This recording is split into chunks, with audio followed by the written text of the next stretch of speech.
आज सीखे गुणनखंड। ठीक है, गुणनखंड में जैसे हमारा पहले क्या क्वेश्चन है कि x square plus 7x plus 12 यानी x square plus 7x plus 12, इसका गुणनखंड कैसे किया जाता है ध्यान से देखिएगा।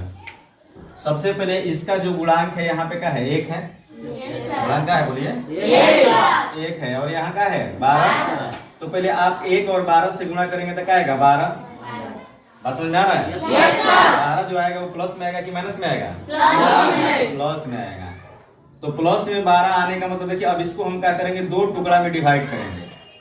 क्या टुकड़ा में? दो टुकड़ा में ऐसा डिवाइड करेंगे, मतलब आपस में कि दोनों को गुणा करने पर, दो ऐसी संख्या सेलेक्ट करेंगे कि दोनों को आपस में गुणा करने पर हमारा 12 आ जाना चाहिए और जोड़ने पर क्या आ जाना चाहिए 7 आना चाहिए। जोड़ने पर बीच वाली संख्या नहीं चाहिए। बात समझ में आ रहा? इसका इसमें गुणा कर देंगे, यहाँ पे कुछ नहीं तो एक छिपा हुआ है ना, गुणा कर दिया तो हमारा प्लस 12 आया। तो 12 को हम दो टुकड़ा में डिवाइड करेंगे कि दोनों का गुणनफल, ठीक है, दो संख्या के रूप में उसको अलग अलग विभाजित करेंगे कि दोनों का गुणनफल जो होना चाहिए प्लस 12 आ जाना चाहिए और दोनों को जोड़ने पर जो होना चाहिए क्या होना चाहिए 7 आना चाहिए। समझ में आ? तो देखिए हम सोचने का कई तरीका, जिसे हम 1 से भी स्टार्ट करेंगे तो 1 गुणे 12 करेंगे, हम 1 गुणे क्या कर सकते हैं 12 कर सकते हैं, तो हमारा 12 आ जाएगा। तो 12 1 क्या हो जाएगा 13। तो हमको ये संख्या नहीं चाहिए, हमें ऐसा भी सोचना है। ठीक है, फिर 1 के बाद हम क्या सोचते हैं 2 × 6, 2 में 6 से गुणा करेंगे तब हमारा क्या जाएगा 12। लेकिन अगर दोनों को जोड़ते हैं तो हमारा क्या जाएगा 8, लेकिन हमको लाना क्या है 7। फिर हम 3 × 4 कर सकते हैं, तो 3 × 4 = 12 भी आ जाएगा और 3 और 4 को जोड़ेंगे तो 7 आ जाएगा। तो देखिए ध्यान से समझिएगा कि अगर प्लस में संख्या है तो ठीक है, दोनों को हमको क्या रखना पड़ेगा प्लस में। ठीक, तो प्लस में रहेगा तो यहाँ पे एक चीज और ध्यान देना होगा कि अगर मान के चलिए प्लस 12 हम दो तरह से ला सकते हैं। अगर प्लस 3 प्लस 4 को भी लेकर ला सकते हैं, 7 भी आ सकता है। और ये भी सोचना है कि -3 और -4 को भी गुणा करेंगे तो प्लस 12 आएगा और जोड़ने पर 7 ना आके क्या जाएगा -7 आएगा। तो सवाल अगर कि हमारे पास दो ऑप्शन मिलते हैं, एक ये मिलता है और एक ये मिलेगा। अब दोनों में से कौन लेना है, तो बीच वाली संख्या के आधार पर लेना। अगर प्लस में होगा तो ये लेंगे, अगर माइनस में होगा तो ये लेंगे। ऐसा कब, जब भाई दोनों प्लस 12 आएगा, तो प्लस 12 आएगा तो हम ये सोचना हमको हमेशा रहेगा कि जैसे 3 और 4 को गुणा करने पर 12 और जोड़ने पर 7 आ रहा है, तो -3 और -4 को भी गुणा करने पर प्लस 12 आएगा और जोड़ने पर -7 आएगा। तो -7 वाला लेना नहीं है तो हमको क्या लेना है 7 वाला। तो हमारा सिलेक्शन क्या होगा, ये होगा। ठीक है, तो अब यहाँ पे लिखेंगे, देखिए इसको हटा देते हैं x²। चलिए ये बात आपको समझ में आ गया ना। यानी कहने का मतलब हमारा क्या है, देखिएगा ध्यान से कि अगर प्लस 12 आया हमारा गुणा करने पर, तो प्लस 12 आया हमारा गुणा करने पर, तो हमें दो तरह से सोचना है। करने पर 12 आ जाए, दो ऐसी संख्याओं का सिलेक्शन करना है कि दोनों को गुणा करने पर 12 आ जाए, आज जोड़ने पर क्या आ जाए 7 आ जाए। ठीक है, तो हमारे पास दो संख्या बचती है। एक देखिए +3 और +4 का भी गुणा करेंगे तो +12 आ जाएगा और जोड़ने पर क्या आ जाएगा 7 आ जाएगा। और क्या +12 केवल +3 +4 से आएगा, -3 और -4 से भी आएगा। आएगा कि नहीं आएगा? तो हमें ये भी सोचना है। लेकिन अब सवाल अगर कि सर ये भी आ रहा है और ये भी आ रहा है, तो लेंगे किसको? तो ये बीच वाला के आधार पर हमें पता चलेगा कि किसको लेना है। अगर -7 यहाँ पे होता तो इसको लेते हैं, और 7 है प्लस में तो हम किसको लेंगे ऊपर वाला, यानी इसको लेंगे और इसको वाला को छोड़ देंगे। ठीक है, तो हम दोनों सोचेंगे तो हम कोई भी सवाल में फंसेंगे नहीं। ठीक, तो अब यहाँ पे क्या लिखेंगे, ये वाला लिया है ना, तो क्या लिखेंगे +3 और x लाना है तो x कर देंगे। यहाँ पे प्लस क्या हो गया 4x और 12 को जस्ट। ठीक है, अब यहाँ देखिए ध्यान से, अब क्या करेंगे कि दो संख्याओं को एक साथ में लेंगे, जैसे x² + 3x एक साथ में और 4x + 12 एक साथ में। अब दो को एक साथ में कंबाइन करके क्या निकालेंगे, उसका कॉमन निकालेंगे उसमें से। ठीक है, तो हम बार बार बताएंगे कि देखिए कॉमन का मतलब क्या होता है। कॉमन का मतलब हमने क्या बताया कि कॉमन का मतलब HCF होता है। कॉमन का मतलब क्या होता है HCF। और HCF आपको पता है कि HCF वैसी बड़ी से बड़ी संख्या होती है जो दी गई सभी संख्याओं को काट दे, यानी दी गई सभी संख्याओं को विभाजित कर दे। वैसी संख्या हमारी क्या कहलाती है, मौसक कहलाती है। अगर बात करते हैं अलजेब्रा में हमको मौसक निकालना होगा तो उसमें क्या करते हैं कि जो लोवेस्ट पावर होता है कॉमन, जैसे इसमें दोनों में x कॉमन है ना, दोनों में x है, यानी x दोनों को काटेगा तो x हमारा क्या हो जाएगा HCF हो जाएगा। और जो कॉमन निकालते हैं हम क्या निकालते हैं HCF ही निकालते हैं। समझाई बा? तो यहाँ पे क्या निकालेंगे, दोनों को काटने वाली संख्या कौन है, यक्स। तो यक्स को कॉमन निकाल देंगे तो हमारा देखिए यक्स से यक्स कटेगा तो यक्स बचेगा, और यक्स से ये कटेगा तो क्या बचेगा, 3 बचेगा। हो गया।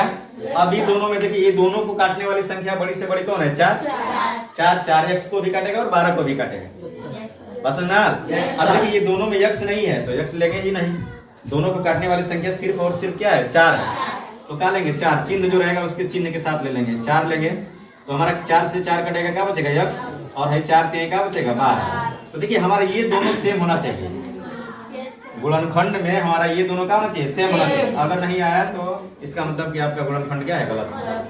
देखिए उसके बाद हमारा क्या हो जाएगा, है दोनों में से एक को लिखेंगे 3x + 3, और जो बच गया उसको लिख देंगे x + 4, और ये हमारा गुणनखंड का हुआ फाइनल। एक चीज और देखिएगा यहाँ पे, इसको हम चाहे तो ऐसे लिख सकते हैं ना, आपको गुणा बताया है ना, गुणा में क्या होता है कि इसको हम चाहे तो x का गुणा इसमें कर सकते हैं, या इस x का गुणा इसमें कर सकते हैं, और इस 4 का गुणा इसमें कर सकते हैं ना। तो इसका गुणा देखिए इसमें करेंगे, x में x से करेंगे तो x², इसको करेंगे तो 3x, 4 में करेंगे तो 4x, 4 में करेंगे तो 12 आ जाएगा ना। ये देखिए x² और है दोनों एक साइड का है तो उसको जोड़ देंगे, 4 3 7x। यानी कहने का मतलब कि अगर हम नीचे से ऊपर हल करते जाएंगे तो हमारा सेम ऊपर वाला आ जाएगा, समझा? तो हाँ, ये अगर नहीं आएगा तो समझ लीजिए आप गुणनखंड गलती किए हैं, ये आपका फाइनल आंसर होगा। तो मैंने क्या बोला था कि इसका x² के गुणांक यानी x² के कोएफिशिएंट का गुणा करेंगे किसमें, 15 में। तो यहाँ पे +1 है ना छिपा हुआ, तो 1 में 15 से करेंगे तो हमारा क्या होगा, +15। तो मैंने बताया एक चीज कि अगर आपका गुणनफल प्लस में आ जाए तो आपको 2 चीज सोचना है कि हमारा जो गुणनखंड होना चाहिए दोनों या तो माइनस में होना चाहिए या तो दोनों प्लस में, तब भी हमारा प्लस में आ सकता है। ध्यान समझ रहे हैं कि नहीं समझ रहे हैं बात को? या तो दोनों प्लस रहेगा, गुणा करेंगे तब प्लस में आएगा, या तो दोनों माइनस रहेगा तब प्लस में आएगा। दोनों सोचना है, ठीक है। अब इसमें 15 को 2 ऐसी संख्याओं के रूप में तोड़ना है कि उनको गुणा करने के बाद क्या आ जाना चाहिए, 15 आ जाना चाहिए, और जोड़ने के बाद क्या आ जाना चाहिए, बीच वाला -8 आना चाहिए। समझना? तो ध्यान समझिए, हम इसको कैसे तोड़ेंगे, 3 × 5 कर सकते हैं, 3 और 5 आपस में 5 3 8 हो जाएगा, और 3 5 का गुणनफल क्या हो जाएगा, 15। तो देखिए यहाँ ये भी हो सकता है 3 5, समझ रहे ना, और यहाँ भी हो सकता है, यानी +3 और +5 का आपस में गुणा करेंगे तब वो 15 आ जाएगा, और -3 -5 का करेंगे तब वो 15 आ जाएगा। तो ये तो हमारा हो गया सिलेक्शन कि या तो हमारा हाई होगा या तो हाई होगा। अब सवाल अगला कि दोनों में से कौन होगा, तो दोनों में से कौन होगा इसको देखेंगे फिर, समझा गया? तो यहाँ पे क्या है, 8x माइनस में है ना, तो क्या इन दोनों को जोड़ने पर माइनस में आएगा कि इन दोनों को जोड़ने पर माइनस में आएगा, नीचे वाले को जोड़ने पर माइनस में आएगा, नीचे वाला ही लेंगे हम, यानी हमारा हो जाएगा जी x² - 3x - 5x +15, ठीक है। अब देखिए दोनों में कॉमन निकालेंगे तो दोनों को काटने वाली संख्या कौन है, x हो जाएगा और -3 हो जाएगा क्योंकि x से x कटेगा। तो अब देखिए यहाँ पे दोनों को काटने वाली संख्या क्या है, 5। तो 5 तो है ठीक है, लेकिन हमारा क्या है, माइनस आगे चिन्ह है तो माइनस के साथ लेंगे, समझा? यहाँ पे अगला वाला में सवाल में देखे थे कि प्लस के साथ था तो प्लस में लिए, माइनस के साथ है तो माइनस में लिए। उसके बाद देखिए इसको करेंगे तो क्या हो जाएगा, ये कटेगा इससे तो x बचेगा। और देखिए ध्यान से, अगर माइनस लिए रहेंगे तो ये वाला चिन्ह जो होता है ना अंदर चेंज करके लिखते हैं, तो प्लस है तो कौन सी में लिखेंगे, माइनस में, और 5 से कटेगा कबर में 3 बार, 5 दिया 15 हो गया ना। देखिए ये दोनों सेम आ गया, आ गया ना। इसका मतलब आपका गुणनखंड क्या है, सही, x - 3 होगा। सवाल को देखिएगा ध्यान से, हमारे पास इसका गुणनखंड तो ना x² - 5x - 24। ध्यान से देखिएगा बारीकी से एकदम। तो हमने क्या बोला, पहला प्रोसेस हमारा सेम रहेगा वैसे ही कि इसके गुणांक का इसके साथ क्या करेंगे, गुणा करेंगे, समझा? इसका गुणांक क्या है, यहाँ पे +1 है, +1 है जी, और इसका गुणांक क्या है, -24। तो 1 में और -24 से करेंगे तो हमारा -24 ही आएगा, क्या आएगा, -24। तो एक बात याद रखिए, हमने क्या बताया था कि जब हमारा प्लस में आएगा तो प्लस में तभी संख्या आ सकती है जब या तो दोनों प्लस होगा या तो दोनों माइनस होगा।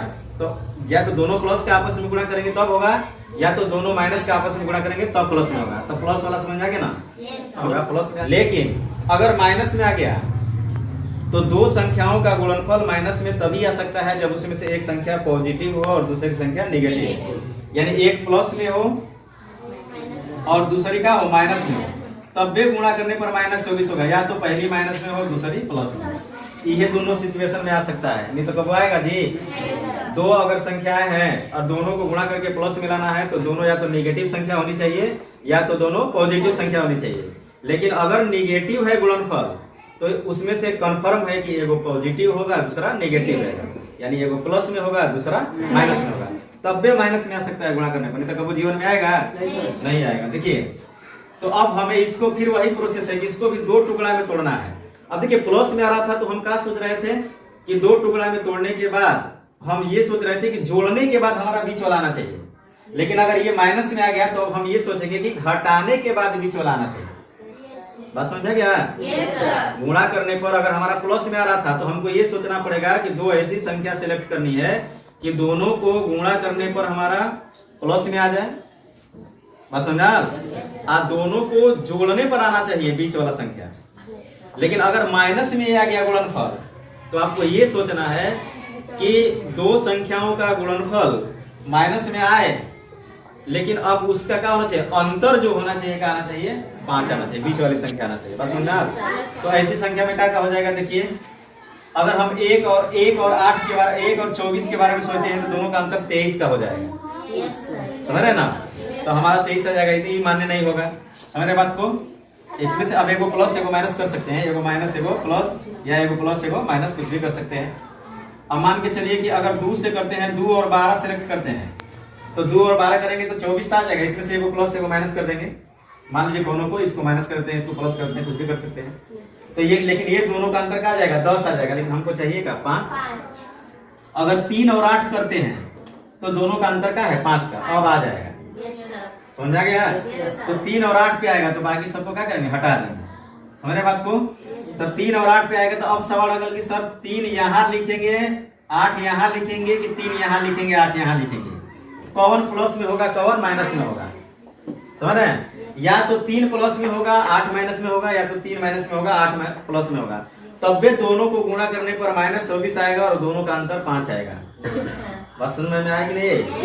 अब लेकिन देखिए ध्यान से यहाँ पे कि अगर हाई दोनों को घटाएंगे तो बीच वाला आ जाएगा, लेकिन अगर हाई दोनों को घटाएंगे तो प्लस में आ जाएगा। तो हमको हाई वाला नहीं लेना है, क्योंकि हाई लेंगे तो हमारा क्या आ जाएगा? प्लस में।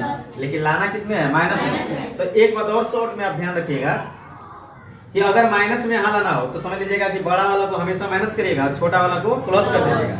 और यहाँ प्लस लाना होगा तो बड़ा वाला को प्लस कर दीजिएगा, छोटा वाला को माइनस कर दीजिएगा। समझ में आ गई बात? अब बस वही तो हो गया। यहाँ पे हमने इसको नहीं माना, इसको मान लिया, ठीक है? तो हमारा हो जाएगा x² + 3x - 8x - 24। अब देखिए इसको हल करेंगे तो -5 आ जाएगा और गुणा करने पर -24 आ जाएगा। हो जाएगा कि नहीं हो जाएगा? अब दोनों में कॉमन देखिए, यानी दोनों को काटने वाली संख्या x है, तो x कॉमन निकालेंगे तो x बच जाएगा, प्लस का हो जाएगा 3। और यहाँ दोनों को काटने वाली संख्या 8 है, दोनों को काटने वाली संख्या कौन है? 8 है। 8 कॉमन निकालेंगे, लेकिन कौन सी निकालेंगे? माइनस चिन्ह के साथ निकालेंगे। तो यहाँ पे हमारा बचेगा x।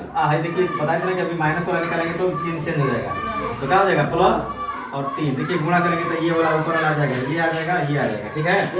तो अब देखिए दोनों सेम हो गया, तो हम लिखेंगे x + 3 और x - 8। ये हमारा फाइनल आंसर है। बात समझ आई? x² अगर 5x और -24 रहता तो हम क्या करते? x² बड़ा वालों को मैंने बोला ना कि प्लस में कर दीजिएगा, और छोटा वाला क्या कर दीजिएगा? माइनस में। सवाल वही सेम है। अब देखिए वहाँ पे क्या था? बड़ा वाला को माइनस में किए थे, छोटा वाला को प्लस में माइनस लाने के लिए, और प्लस लाने के लिए बड़ा वाला को प्लस में छोटा वाला को माइनस में कर देंगे। फिर वही बतिया हो जाएगा, x कॉमन निकालेंगे तो x + 8 -3 कॉमन निकालेंगे तो x प्लस क्या हो जाएगा? 8। एगो x - 3 हो जाएगा और एगो x + 8। समझ आए?